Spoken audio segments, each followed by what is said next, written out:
नमस्कार, मैं हूं नगमा और आप देख रहे हैं पांच की बात में सबसे पहले इस वक्त की बड़ी खबर जो कतर से आ रही है। खबर यह है कि कतर में 8 भारतीयों को फांसी की सजा दी गई है। ये 8 भारतीय अल दोहरा कंपनी में काम करते थे और इनके ऊपर एक मामला चल रहा था जो पिछले साल से ही चल रहा है और पिछले साल अगस्त के महीने में 30 अगस्त 2022 को इन्हें जेल में बंद किया गया था। इन 8 कर्मचारियों जो अल दोहरा कंपनी के कर्मचारी हैं उन्हें अब फांसी की सजा दी गई है। इसकी वजह अभी साफ नहीं है। अगस्त 2022 से कतर की जेल में ये लोग बंद थे और ये 8 लोग पहले भारतीय नौसेना में रह चुके हैं। तो ये भारतीय नौसेना के 8 पूर्व अधिकारी हैं जो कतर की जेल में पिछले 1 साल से ज़्यादा से बंद रहे। इन पूर्व अधिकारियों पर जासूसी का आरोप लगाया गया है। इन रिटायर्ड नौसैनिकों को कतर के गृह मंत्रालय ने बंदी बनाया था। 30 अगस्त 2022 को इन्हें जेल में डाला गया था। ये जो 8 भारतीय हैं जिन्हें इस समय फांसी की सजा सुनाई गई है, ये पूर्व नौसेना अफसर हैं जिन पर जासूसी का आरोप लगाया गया है। पकड़े गए जो भारतीय अधिकारी हैं उनमें हैं उनके नाम इस तरह हैं: captain Navtej Singh Gill, captain Birendra Kumar Verma, captain Saurabh Vashisht, commander Amit Nagpal, commander Purnendu Tiwari, commander Sugunakar Pakala, commander Sanjeev Gupta और नाविक राकेश। तो ये 8 लोग हैं जिनके ऊपर इस समय आरोप जो चला था पिछले 1 साल से और अब उन्हें फांसी की सज़ा सुनाई गई है। हमारे साथ जुड़े हैं हमारे सहयोगी और editor political affairs Uma Shankar Singh. अब इस पर विदेश मंत्रालय का क्या कहना है उमा?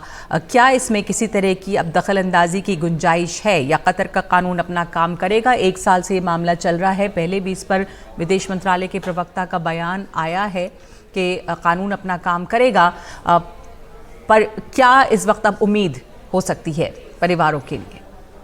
जी देखिए, विदेश मंत्रालय की तरफ से जो बयान दिया गया उसमें साफ तौर पे ये कहा गया है कि फैसले का अध्ययन किया जाएगा और उसके बाद जो कानूनी रास्ता है वो अख्तियार किया जाएगा और 8 भारतीयों को जो काउंसलर सेवा या फिर जो लीगल असिस्टेंस है वो प्रोवाइड कराया जाएगा और इस मामले को कतर की अथॉरिटी के साथ भी उठाया जाएगा।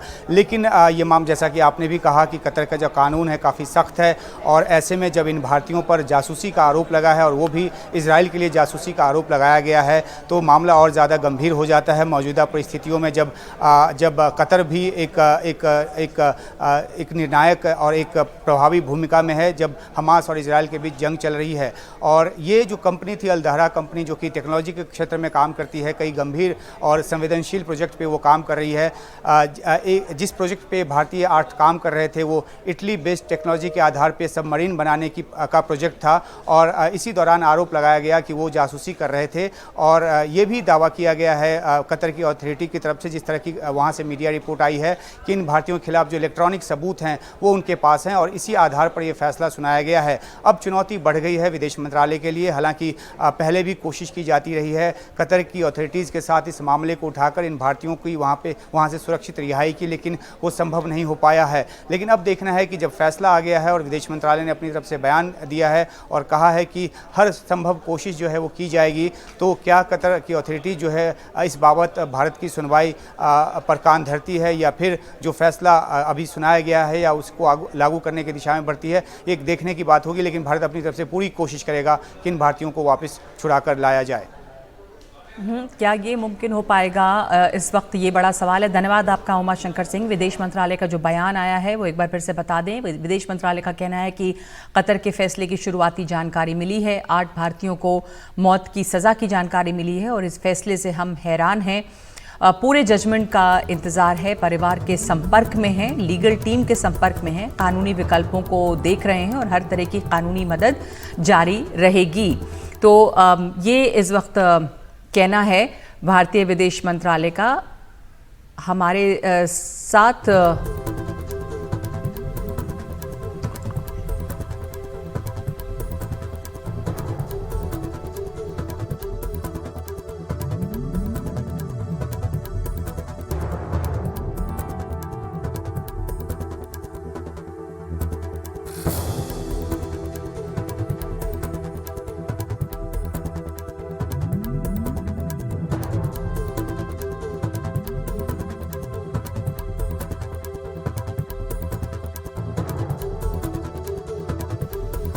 और हमारे साथ इस समय जुड़ रहे हैं पूर्व राजदूत प्रभुदयाल।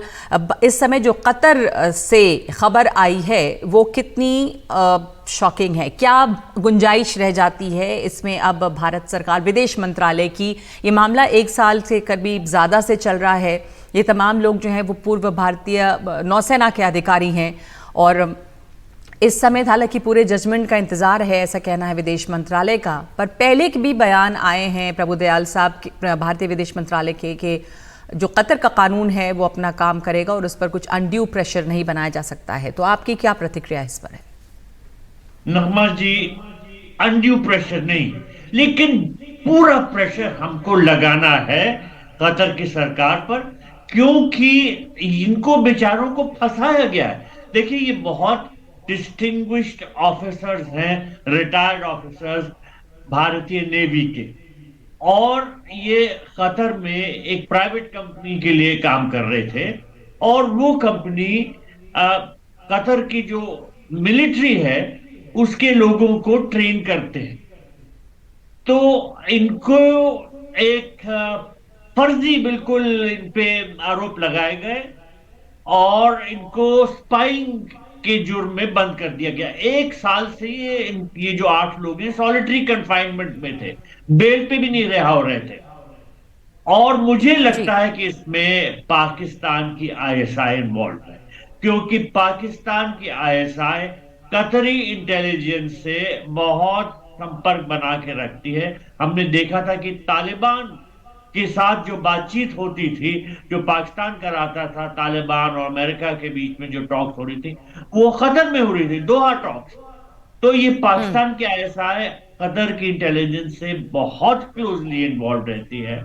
और मुझे ये शंका है कि इसमें आईएसआई का हाथ है इन पे। जो लेकिन हमारे फिर भारत जी बिल्कुल, आप कह रहे हैं कि हो सकता है कि आईएसआई का हाथ हो, क्योंकि वहां पे दोहा टॉक्स हुए थे। तो हम देख रहे हैं कि जो पाकिस्तान की इंटेलिजेंस सर्विस है और जो कतरी इंटेलिजेंस है वो काफ़ी नज़दीक इस पे काम करती है।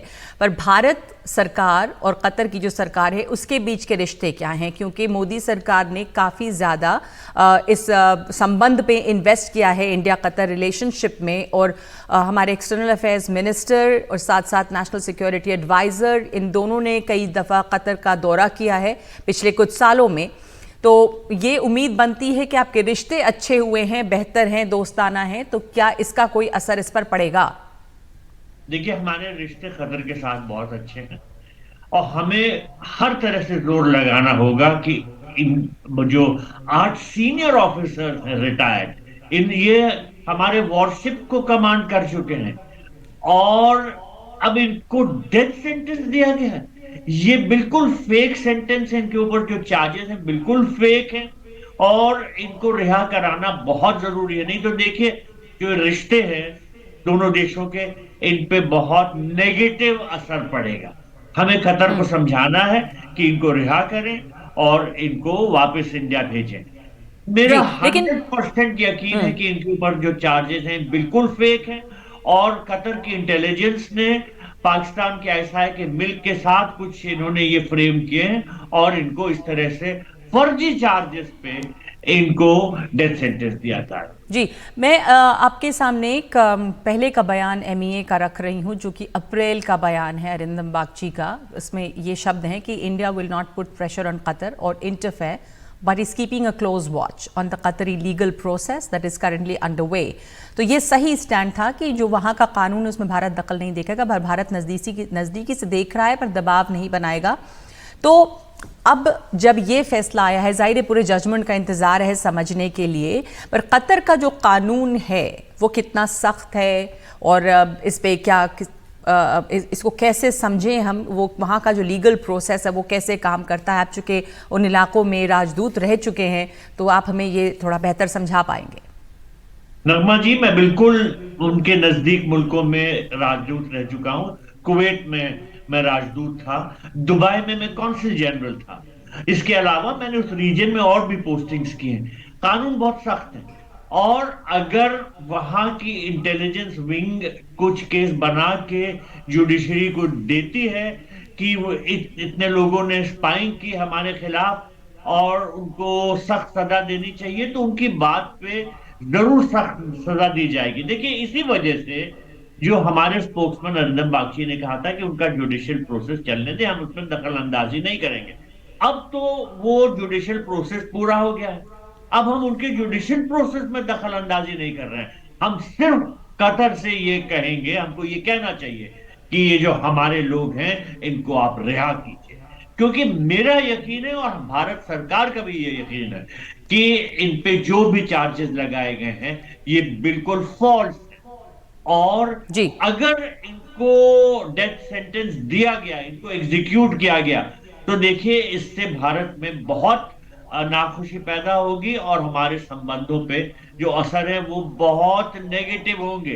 तो इसलिए ये बहुत जरूरी है कि हमें हर तरह से जोर लगाना चाहिए कतर पे, कतर को समझाना चाहिए कि देखिए ये जो चार्जेस हैं हमारे साथ डिस्कस कीजिए, ये बिल्कुल फेक है, और इन 8 सीनियर एक्स नेवी ऑफिसर्स को आप रिहा कीजिए। हमको हर तरह से दबाव लगाना।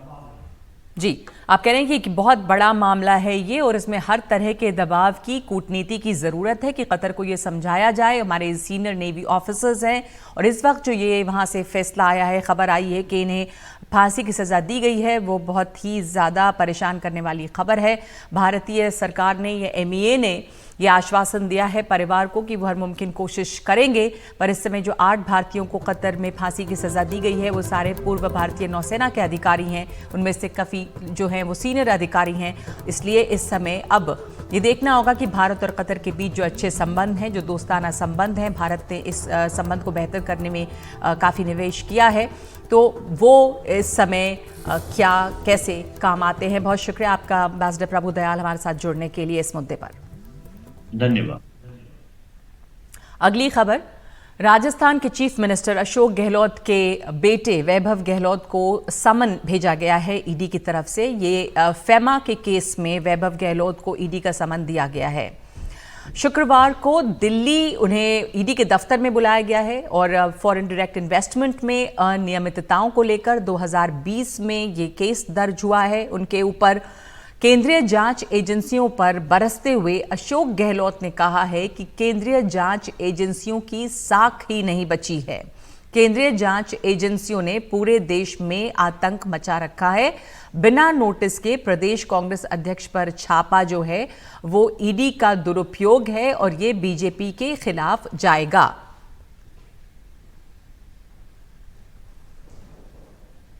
तो आज जो स्थिति है वो चिंताजनक स्थिति है। सवाल पीसीसी प्रेसिडेंट का नहीं है, सवाल मेरे सन का नहीं है, सवाल है कि पूरे देश के अंदर आतंक मचा रखा है। 2 कल हमने घोषणा करी, गारंटी की, एक महिलाओं के लिए गृह लक्ष्मी योजना, एक हमने 500 रुपये गैस सिलेंडर का एक्सपेंस किया। ये चाहते नहीं कि हम लोग कैसे महिलाओं को, पिछड़ों को, दलितों को, आम आदमी को राहत दें। कल किया और आज 2 जगह छापे पड़ गए। एक पार्टी का मुखिया जिसको नोटिस भी नहीं दिया आपने, छापे पर कब पड़ते हैं? आप नोटिस दिया नहीं, कोई केस दर्ज नहीं, कोई शिकायत नहीं। तो अशोक गहलोत का कहना है कि ये जो है प्रदेश कांग्रेस अध्यक्ष का सवाल नहीं, उनके बेटे का सवाल नहीं है। ये सवाल ये है कि इस समय जो जांच एजेंसियां हैं वो किस तरह से काम कर रही हैं। इस पर कि कांग्रेस के अध्यक्ष मल्लिकार्जुन खड़गे ने भी अपनी प्रतिक्रिया दी है। उन्होंने पोस्ट किया है कि वैभव गहलोत को ईडी समन भेजे जाने पर जो उनकी प्रतिक्रिया है वो ये है कि चुनाव आते ही ईडी, सीबीआई, आईटी आदि भाजपा के असली पन्ना प्रमुख बन जाते हैं। राजस्थान में अपनी निश्चित हार को देखते हुए भारतीय जनता पार्टी ने चला अपना आखिरी दांव। ईडी ने छत्तीसगढ़ के बाद राजस्थान में भी विधानसभा चुनाव अभियान में उतरते हुए कांग्रेसी नेताओं के खिलाफ कार्रवाई शुरू कर दी है। मोदी सरकार की तानाशाही लोकतंत्र के लिए घातक है। हम एजेंसियों के दुरुपयोग के खिलाफ लड़ते रहेंगे। जनता भाजपा को करारा जवाब देगी। और इस समय हमारे साथ जुड़ रही हैं हमारी सहयोगी हर्षा कुमारी सिंह। और सबसे पहले मैं हर्षा आपके पास आना चाहूंगी। हमारे साथ पैनल भी मौजूद है जिसमें हर्षवर्धन त्रिपाठी हैं, वरिष्ठ पत्रकार, शिवम त्यागी हैं, बीजेपी के प्रवक्ता, और स्वर्णिम चतुर्वेदी हैं, प्रवक्ता कांग्रेस।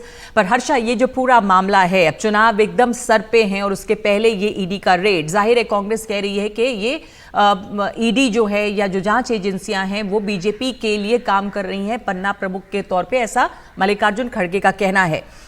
इस समय ये जो है, इससे किस तरह की राज्य में माहौल बदलता है? क्या बीजेपी के खिलाफ ये जाएगा? और ये पूरा मामला क्या है हर्षा? देखिए, आपको बता दें कि जो वैभव गहलोत से जुड़ा मामला है वो अलग है और जो गोविंद सिंह डोटासरा से जुड़ा मामला अलग है।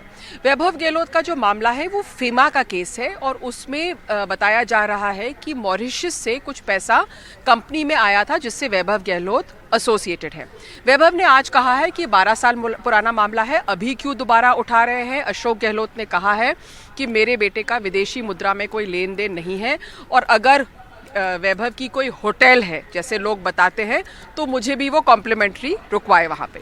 लेकिन दूसरा जो मामला है जो पेपर लीक से जुड़ा है उसमें अशोक गहलोत ने कहा है कि एक बहुत बड़ी बात है कि आप कांग्रेस प्रेसिडेंट पे आप ईडी रेड लाते हैं और जहाँ जहाँ चुनाव होते हैं वहाँ वहाँ ईडी पहुँच जाती है। गुंडागर्दी उन्होंने बोला है। पेपर लीक स्कैम को लेकर उन्होंने ये कहा है। अब क्या है पेपर लीक स्कैम? देखिए, इसको शुरू से ही बीजेपी कांग्रेस को उस पर घेरने की कोशिश कर रही है। जो एग्ज़ाम हुए हैं, गवर्नमेंट एग्जाम्स हुए हैं, रीट का पेपर, खासकर जो eligibility entrance exam for teachers का जो होता है, वो पेपर जो लीक हुआ था उसको लेकर एक तरह से एक बड़ा इशू बना है। क्यों? क्योंकि देखिए, लोग जो है सालों साल पढ़ाई करते हैं, उनको सरकारी नौकरी मिलती है और फिर वो इस उम्मीद में पढ़ाई करते हैं कि उनको एक अच्छी नौकरी मिले। लेकिन जब पेपर लीक होते हैं, एक टाइप का स्कैम होता है, तो उन बच्चों का भविष्य बिगड़ जाता है। इस मुद्दे पर बीजेपी ने शुरू से ही अशोक गहलोत सरकार को घेरने की कोशिश की है।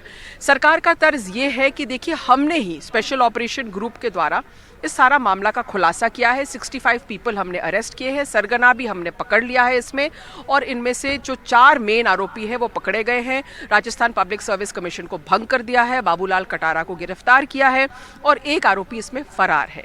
लेकिन क्या, सबसे बड़ा सवाल यह है कि क्या कांग्रेस प्रेसिडेंट भी इसमें आरोपी है? क्यों पहुंची है ईडी उनके ऊपर? और अगर कांग्रेस प्रेसिडेंट किसी भी तरह से इस मामले में लिप्त पाए जाएं तो बहुत मुश्किलें बढ़ जाएंगी कांग्रेस की। फिलहाल ईडी की रेड हो रही है। क्या उनको मिला है गोविंद सिंह डोटासरा पे? अभी कुछ उसका खुलासा नहीं हुआ है, लेकिन ये एक पॉलिटिकल फ्लैश पॉइंट अब बन गया है कांग्रेस और बीजेपी के लिए, दोनों के लिए। बीजेपी आक्रामक है और ये बताता है आपको कि राजस्थान की जो जंग है वो कितनी हाई स्टेक्स बैटल बन चुकी है। जी, धन्यवाद आपका हर्षा। और जैसा आपने ये बात बिल्कुल समझाई ठीक कि गोविंद सिंह डोटासरा का मामला क्या है और वैभव गहलोत का मामला क्या है, एक बार फिर से जानकारी दे दें कि राजस्थान कांग्रेस के जो अध्यक्ष हैं गोविंद सिंह डोटासरा, उनके घर पर ईडी के छापे हुए हैं और बिना किसी नोटिस के ये छापे राजस्थान परीक्षा में पेपर लीक मामले के हैं। और पूर्व शिक्षा मंत्री भी रहे हैं वो। राजस्थान में 7 ठिकानों पर जो छापे जारी हैं, जिनमें जयपुर, दौसा और सीकर में ईडी के छापे पड़े हैं। और महुआ से निर्दलीय विधायक ओम प्रकाश हुड्डा, जिन्हें कांग्रेस से टिकट दिया गया है, उनके निवास और ठिकानों पर भी ईडी की रेड पड़ी है। मनी लॉन्ड्रिंग जांच के संबंध में ये सर्च जो है वो हो रही है और इसके ऊपर तमाम प्रतिक्रियाएं भी आ रही हैं। कांग्रेस की प्रतिक्रिया आई है। रणदीप सुरजेवाला की प्रतिक्रिया आपको पहले सुनाते हैं, जिन्होंने काफ़ी तीखा हमला बोला है बीजेपी पर। एक विभाग है, उसका नाम है election department of BJP, ED बोलते हैं उसे। जहां जहां चुनाव होगा वहां वहां election department Bharatiya Janata party का पहुंच जाता है, उसे इलेक्शन डिपार्टमेंट कहते हैं। परंतु उनकी गीदड़ भक्तियों से ना गोविंद सिंह डोटासरा जी और ना भारतीय राष्ट्रीय कांग्रेस का कोई कार्यकर्ता डरने वाला। ईडी एक्टिव हो गई है, गोविंद डोटासरा के घर पर रेड हो रही है अभी। ये अब जो करना चाहें ये करें। मध्य प्रदेश के मतदाता और राजस्थान के मतदाता सब समझ रहे हैं। पेपर लीक के इस प्रकरण में ईडी के प्रवेश के बाद में इसके सरगना की गिरफ्तारी हुई और सरगना की गिरफ्तारी के बाद में जिस तरह के तार जुड़ते हुए प्रतीत हुए, उनके चलते हुए ईडी ने जो हालिया कार्रवाई की है उन कार्रवाइयों का परिणाम यह है कि आज सरकार बैकफुट पर है और बौखलाई हुई नजर आ रही है। उनके पुत्र के द्वारा किए गए आर्थिक अनियमितता पर कोई जांच होती है, उस पर वो तिल मिला करके प्रतिकूल बयान देते हुए प्रतीत होते हैं। आज उन्होंने इस ईडी की कार्रवाई को अपने द्वारा दी जा रही खोखली गारंटियों, जिनके ऊपर से जनता का विश्वास समाप्त हो गया, उनके साथ जोड़ने की एक बार पुनः चेष्टा की है।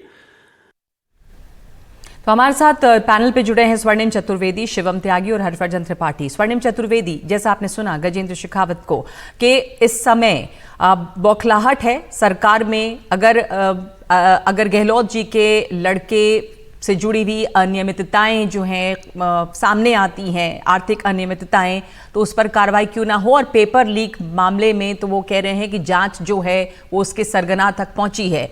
तो एक बौखलाहट है इस समय सरकार में और इसलिए इस तरह के प्रतिकूल बयान आ रहे हैं। पर सफाई क्या है कांग्रेस की, क्योंकि अब तो ये ईडी रेड्स चल रही हैं।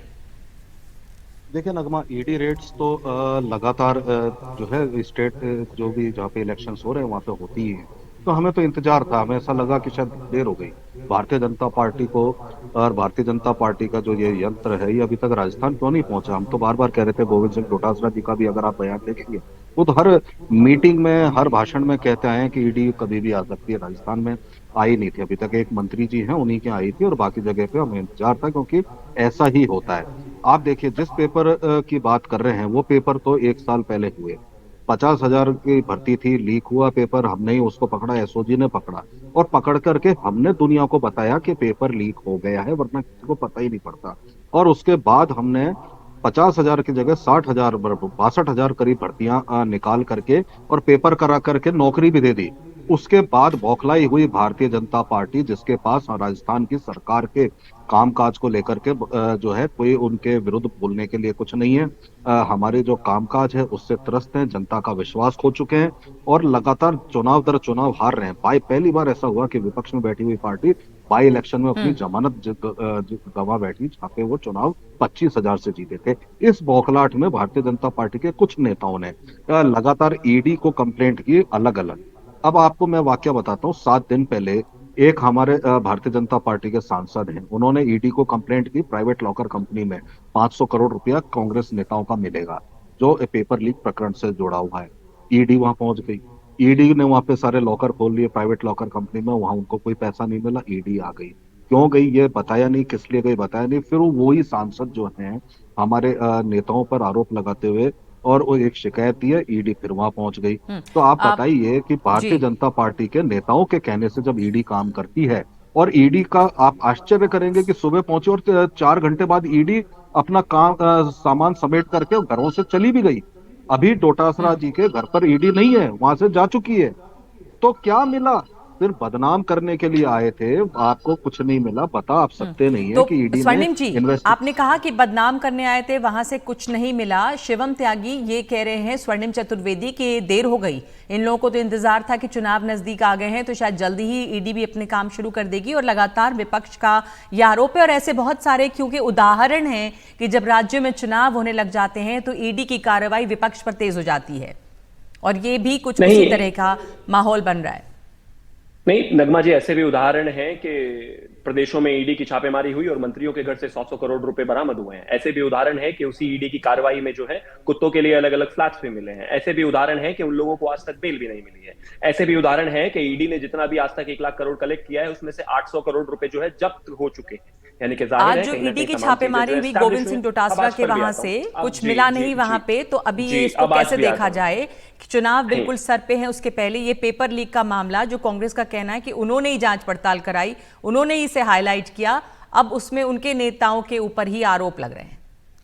पहला सवाल आपका यह था कि ऐसा देखा गया है कि जहां जहां चुनाव हुए हैं वहां वहां पर ईडी की कार्रवाई हुई है, तो उस देखा गया पे मैं आपको जवाब दे रहा था। दूसरी बात ये जो आपने कहा कि ईडी के हाथ वहां पर अभी कुछ नहीं लगा है, मुझे ये लगता है ये कहना बहुत जल्दबाजी है। अगर जो है रीट की परीक्षा में जो उसका किंग पिन था उसके बाद उसके तार किसी और से जुड़ रहे, तो जाहिर है वहां पर इन्वेस्टिगेशन होनी चाहिए, जाहिर है वहां पर छानबीन होनी चाहिए, जाहिर है उस चीज को आगे लेकर ईडी जाएगी ही जाएगी। और अगर ये बिल्कुल इतने ही पाक साफ है और 4 घंटे में ही ईडी चली गई है और किसी तरह का कोई मामला जो है उनसे जुड़ता ही नहीं है, तो बदनामी कैसी?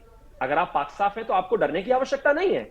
और अगर आप पाक साफ है तो मुझे लगता है आपको इतनी हाई तौबा करने की भी आवश्यकता नहीं है। तो मामला बहुत साफ है जहां तक बात कार्रवाई की ईडी की है और जहां तक बात चुनाव की है। चुनाव चलते रहेंगे, लेकिन कोई भी भ्रष्टाचारी, कोई भी घोटालेबाज, कोई भी जो पेपर लीक मामला है उसमें बचकर चला जाए, ऐसा नहीं होना चाहिए। और जहां तक अशोक गहलोत जी के बेटे का विषय है, मैं मानता हूं कि अगर उन्होंने कहा है कि वो लगातार कह रहे हैं कि 12 साल पहले भी मैं इस फेमा के चार्जेस पर जो है एक बार जवाब दे चुका हूं, मेरा मानना है कि अगर इसी तरह का कोई भी विषय, कोई भी चीज ईडी को मिलती है या कोई भी ट्रेल मिलती है या कोई भी जानकारी मिलती है तो उनको पूरा अधिकार है इन्वेस्टिगेट करने का।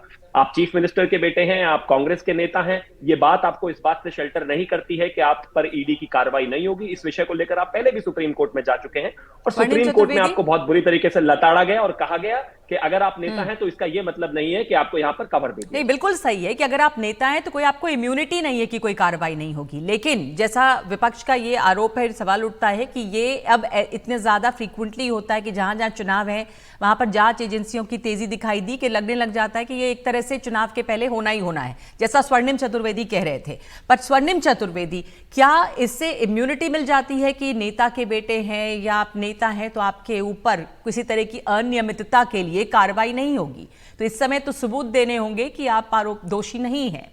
सिर्फ ये कहने से कहाँ काम चलेगा चुनाव के पहले कि ये एक बदले की कार्रवाई है? और चुनाव में कैसे इससे माहौल बदलता दिख रहा है आपको भी राज्य में? देखिए, राज्य की जनता को कांग्रेस परिवार से सिंपैथी है, कांग्रेस के साथ जुड़ी हुई है। और सबसे बड़ी बात है कि आश्चर्य की बात है कि मीडिया में डिबेट करते हुए भारतीय जनता पार्टी के नेता ये कहते हैं कि आप बेगुनाही का सबूत दीजिए। अरे, जिसने रेड की है उससे तो पूछ लीजिए हमारे ऊपर शिकायत क्या है, हमारे खिलाफ सबूत क्या है। रेड करने तो आ गए, जब रेड करने आप 4 जगह जा चुके हैं, 4 जगह आपको कुछ नहीं मिला राजस्थान में, आप 5वीं जगह से भी आज रवाना हो गए, तो कम से कम जवाबदेही तो होगी। कहीं ना कहीं तो आपको बताना पड़ेगा कि ईडी किस लिए आई थी, क्या लेकर गई, क्या पाया। और सबसे बड़ी बात है कि भारतीय जनता पार्टी कितने भी प्रयास कर ले, कुछ भी कर ले, भारतीय जनता पार्टी को राजस्थान में कुछ नहीं मिलने वाला, ना तो ईडी को मिलेगा अब तो ये और देखना ना होगा ईडी ना को इसमें। भेजने वाली हर्षवर्धन त्रिपाठी बीजेपी को जी, कुछ नहीं मिलेगा। आपका क्या आकलन है इस समय वहां पर जो मामला उठा, एक बार वैभव गहलोत हो या गोविंद सिंह डोटासरा हो, जिस तरह की जो छापेमारी हुई है उससे राजस्थान में चुनावी मूड पर क्या असर पड़ता है? मतलब क्या इससे आप देखते हैं कि कांग्रेस को नुकसान होगा कुछ डेफिनेट, बीजेपी को कोई फायदा होगा इससे? देखिए नगमा, मुझे नहीं लगता है कि किसी भी केंद्रीय एजेंसी के छापे से कोई चुनावी परिणाम बदलता है। लेकिन चूंकि चुनाव के नजदीक हो रहा है, चूंकि इसमें सीधे सीधे अशोक गहलोत के बेटे शामिल हैं, प्रदेश अध्यक्ष शामिल हैं, इसलिए हम लोग इसकी चर्चा भी यहाँ कर रहे हैं। अभी 5 दिन पहले ईडी ने ही लाइफ मिशन स्कैम में केरला में छापे मारे, वहां 5.5 करोड़ की प्रॉपर्टी जब्त कर ली। लगभग हर दूसरे दिन ईडी आजकल देश भर में अलग अलग जगह छापे मारती है।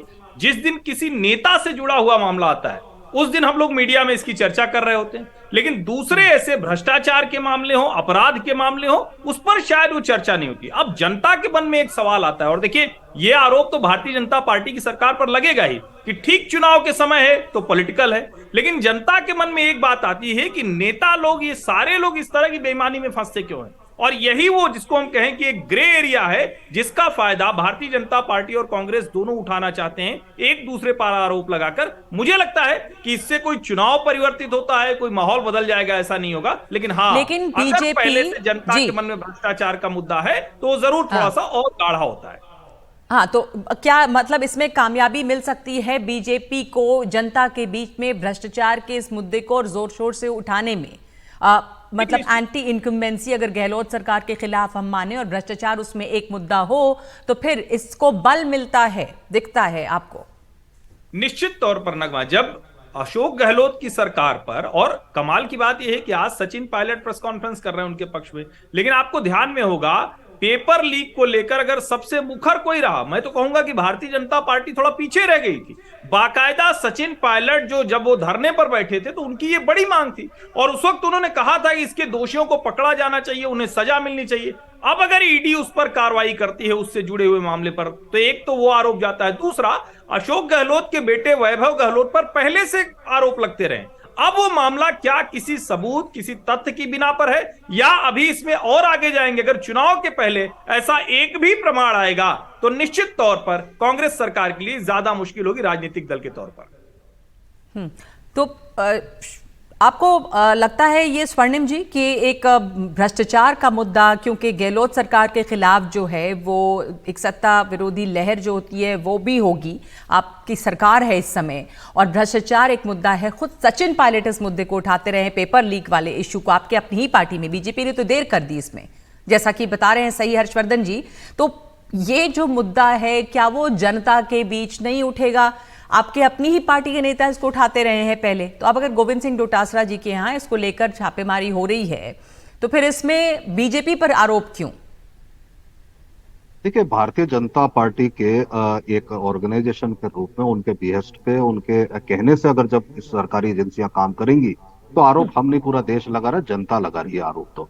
और सबसे बड़ी बात यह है कि आप एक चीज बताइए कि आज मैंने देखा भारतीय जनता पार्टी के केंद्रीय मंत्री का भी बयान आपने सुनवाया था, भारतीय जनता पार्टी की जगह वो ईडी के प्रवक्ता के नाते और ईडी के बारे में बता रहे थे क्या कार्रवाई की है, उनको क्या मिला। लेकिन यहाँ राजस्थान में तो कुछ नहीं मिलता। क्यों? ईडी की 90% जो कार्रवाई करते हैं उसमें उन्हें कुछ कामयाबी नहीं मिलती है। क्यों? वहां पे क्लोजर रिपोर्ट उनको देनी पड़ती है। ये तो ईडी बता सकती है। हमारे शासन में तो ऐसा नहीं था। हमारे शासन में 98% केसों में चार्जशीट फाइल हुई थी।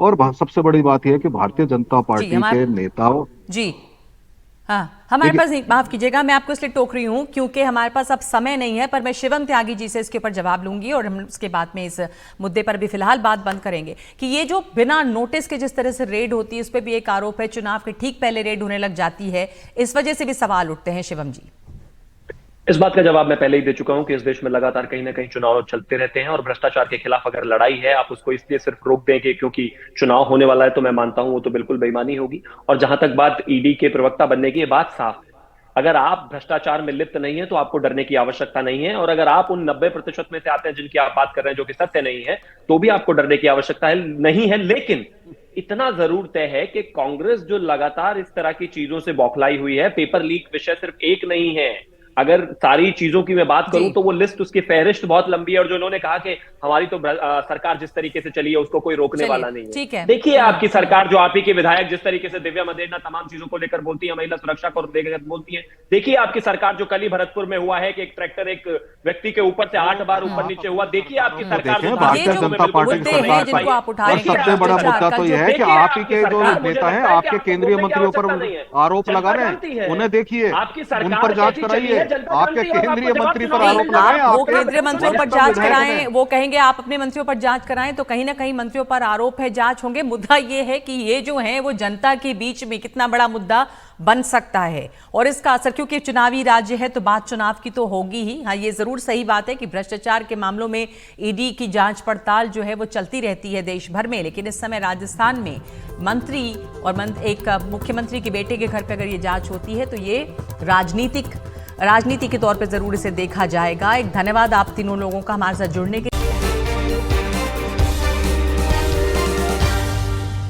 सच की पड़ताल में आज कई सवाल हमारे सामने हैं। एक, क्या भारतीय कानून ऐसे खतरों से निपटने में सक्षम है? क्या भारत के अभिभावक अपने बच्चों को सोशल मीडिया से दूर रख पाएंगे? और वो संतुलन कैसे बने जो सोशल मीडिया को हमारे लिए उपयोगी बनाए, खतरनाक नहीं?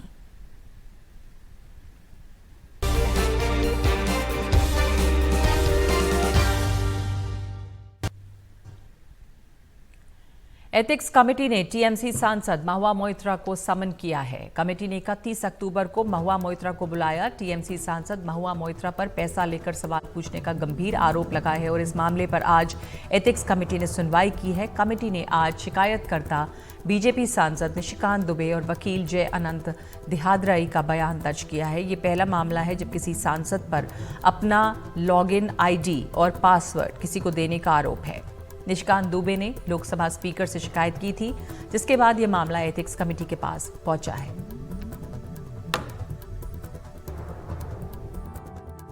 वो आए और अपने बचाव में, अपने पक्ष में जो कहना तो कहे। साथ ही साथ कमेटी ने भी निर्णय लिया है जिसमें आईटी मंत्रालय और गृह मंत्रालय को चिट्ठी भेज के उनका विवरण भी उपलब्ध कराने का निर्देश कमेटी के द्वारा दिया। सर, आईटी मिनिस्ट्री की तरफ से कुछ जवाब आया है? एनआईसी आज भेजा गया है, उसके बाद देखेंगे। केवल क्या उनके अधिकारियों को ही बुलाया जाएगा? सर, नहीं बुलाएंगे दर्शन हीरानंदन, क्योंकि वो तो अभी कमेटी ने तय किया है कि महुआ मित्रा को बुलाया जाए, वो अपने पक्ष में कहा जाए, आगे जो कमेटी तय करेगी उस हिसाब से निर्णय लिया जाएगा। दो लोग ने अपनी बात रखी जी। क्या आप लोग सर, हम लोगों ने विवरण मंगवाया है और ये कमेटी का अपना विशेष अधिकार है, उसको डिस्क्लोज करना कमेटी के अनुसार होगा। मेरे सामने सभी नॉर्मल थे और सबों ने बहुत ही सम्मान और प्यार से प्रश्न पूछे और सभी प्रश्नों के जवाब अच्छे से दिए। दोबारा कब बुलाया जाएगा? ऐसा बताया कि जल्दी बुलाया जाएगा। उन्होंने कहा कि यदि आवश्यकता पड़ेगी तो आपको बुलाएंगे तो हम लोग जाएंगे। कि महुआ मित्रा को भी सर आपके सामने बैठाया जाएगा, सबके साथ बैठाने के? ये तो कमेटी तय करेगी। एक सवाल, आपने आज एथिक्स कमेटी की पहली मीटिंग हो गई है, लेकिन आपके ऊपर पॉलिटिकल वेंडेटा, बीजेपी के ऊपर पॉलिटिकल वेंडेटा का आरोप महुआ मित्रा लगाती है, क्या कहेंगे? सर कैमरे की तरफ। जो कुछ भी मुझे कहना था इस बारे में, अभी असली विषय क्या है जी, बीच में कि जो सांसद के ऊपर आरोप लगे उसके लिए एथिक्स कमेटी बात कर रही है।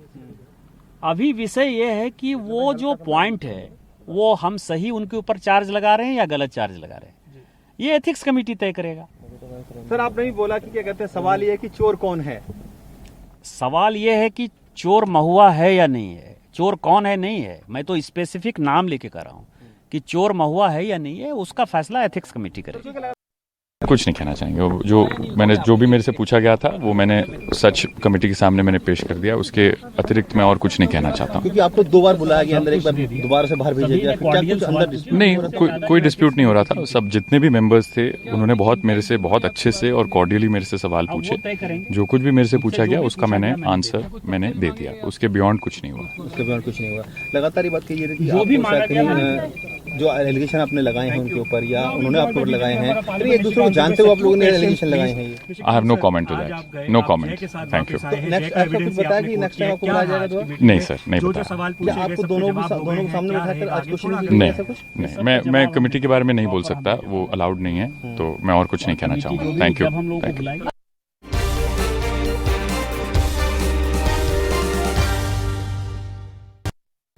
इंडिया गठबंधन को एक और झटका लगा है। मध्य प्रदेश चुनाव में जेडीयू ने उतारे हैं उम्मीदवार।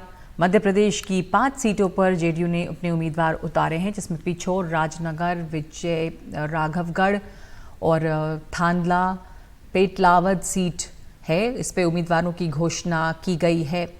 इससे पहले अखिलेश यादव ने भी कांग्रेस में से कुछ नाराजगी जताई थी।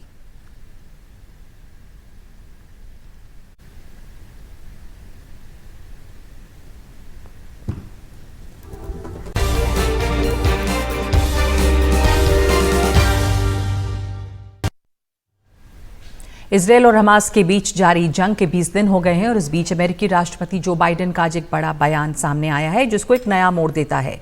जो बाइडेन ने कहा है कि इजरायल हमास के बीच जंग की एक वजह यह भी हो सकती है कि Bharat middle east economic corridor की जो बात हुई, ये उसमें रुकावट डालने की कोशिश हो सकती है और इसकी एक वजह हो सकती है ये इकोनॉमिक कॉरिडोर। हालांकि उन्होंने कहा कि ये सिर्फ मेरा अनुमान है। Bharat middle east economic corridor का ऐलान भारत में आयोजित G20 सम्मेलन के दौरान किया गया था। इजरायल ने भी इस कॉरिडोर को काफ़ी अहम बताया था, हालांकि उसकी इसमें कोई सक्रिय भूमिका नहीं है।